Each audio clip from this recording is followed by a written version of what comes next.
अगर आप ध्यान दें, पिछले कुछ सालों में दुनिया लगातार वॉर से घिरी हुई है। Russia Ukraine war, Iran Israel, USA tension और वेस्ट एशिया में बढ़ता हुआ कॉन्फ्लिक्ट। लेकिन आज हम इन इवेंट्स से आगे बढ़कर एक डीपर बात समझने की कोशिश करेंगे कि वॉर साइकोलॉजिकल लेवल पर एक इंसान को अंदर से कैसे अफेक्ट करता है।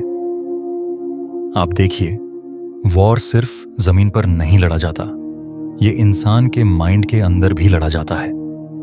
और यही सबसे इंपॉर्टेंट बात है कि जब बॉम्ब्स रुक भी जाते हैं तो साइकोलॉजिकल बैटलफील्ड सालों तक, बल्कि जनरेशंस तक एक्टिव रहता है। अब अगर हम इसे थोड़ा और करीब से समझें तो सवाल आता है, वॉर के दौरान इंस्टेंटली क्या होता है? शरीर तुरंत फियर रिस्पॉन्स में चला जाता है, फाइट, फ्लाइट या फ्रीज। सायरन्स और बॉम्बिंग्स के दौरान पैनिक फैल जाता है और इसके साथ साथ एक कांस्टेंट एंजाइटी बनी रहती है। क्या मैं अगला 1 घंटा सरवाइव कर पाऊंगा?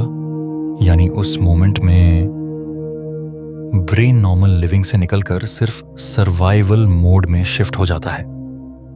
लेकिन कहानी यहीं खत्म नहीं होती। सवाल यह है कि वॉर के बाद क्या होता है। यहीं से शुरू होता है लॉन्ग टर्म ट्रॉमा, जिसे हम पीटीएसडी कहते हैं, पोस्ट ट्रॉमेटिक स्ट्रेस डिसऑर्डर। ये कई फॉर्म्स में दिखता है।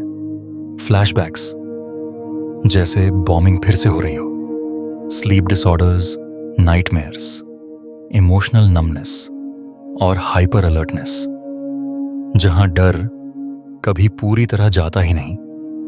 इसीलिए सच यही है कि वॉर नक्शे पर खत्म हो जाती है, लेकिन माइंड में चलती रहती है। और अगर हम देखें कि इसका सबसे गहरा असर किस पर पड़ता है, तो जवाब है चिल्ड्रन। लेकिन ऐसा क्यों होता है? क्योंकि उनका ब्रेन अभी डेवलप हो रहा होता है और यही ट्रॉमा उनकी पर्सनैलिटी को शेप करने लगता है। इसके इफेक्ट्स धीरे धीरे सामने आते हैं। फियर उनका डिफॉल्ट इमोशन बन जाता है, या तो वो एग्रेसिव हो जाते हैं या पूरी तरह विथड्रॉ कर जाते हैं, और धीरे धीरे वायलेंस उन्हें नॉर्मल लगने लगता है। यानी जो बच्चा बॉम्ब्स की आवाज के बीच बड़ा होता है, वो शायद कभी पीस को नॉर्मल समझ ही नहीं पाता। और यहीं से शुरू होता है एक और serious process, cycle of hatred.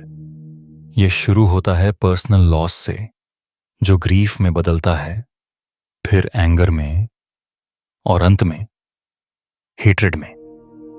लेकिन बात यहीं खत्म नहीं होती। ये हेट्रेड सिर्फ एक व्यक्ति तक सीमित नहीं रहती, यह आइडेंटिटी से जुड़ जाती है, नेशन, रिलीजन, और इसी तरह धीरे धीरे बनता है इंटरजेनरेशनल कॉन्फ्लिक्ट साइकिल। उदाहरण के लिए, जो बच्चा वॉर में अपना परिवार खो देता है, वो बड़े होकर रिवेंज की फीलिंग लेकर जी सकता है।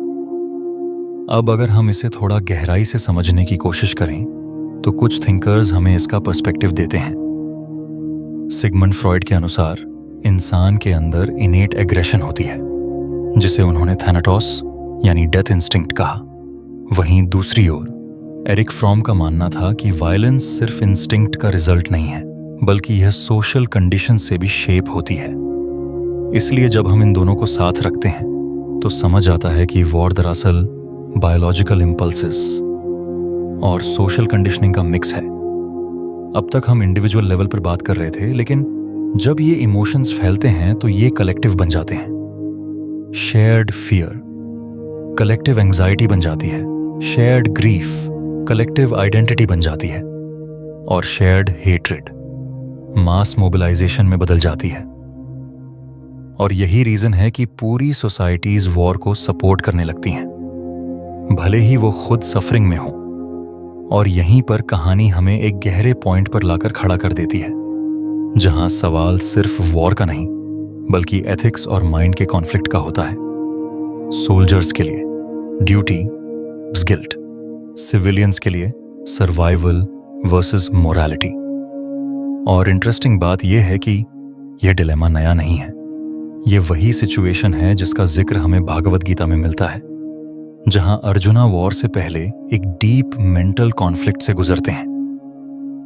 तो अगर हम इस पूरी डिस्कशन को महसूस करें तो एक बात बहुत क्लियर हो जाती है। वॉर का सबसे गहरा इंपैक्ट शरीर पर नहीं बल्कि माइंड पर होता है, फियर, ट्रॉमा, पीटीएसडी के रूप में। ये ऐसे इमोशनल स्कार्स छोड़ता है जो दिखते नहीं लेकिन सालों तक, जनरेशंस तक रहते हैं, खासकर चिल्ड्रन के अंदर। और धीरे धीरे यही स्कार्स हेट्रेड और वायलेंस के नए साइकिल्स को जन्म देते हैं। यानी वॉर खत्म नहीं होता, वह बस अपना फॉर्म बदल लेता है और अंत में वॉर के सबसे गहरे घाव शरीर पर दिखाई नहीं देते बल्कि चुपचाप इंसान के माइंड में अंकित हो जाते हैं।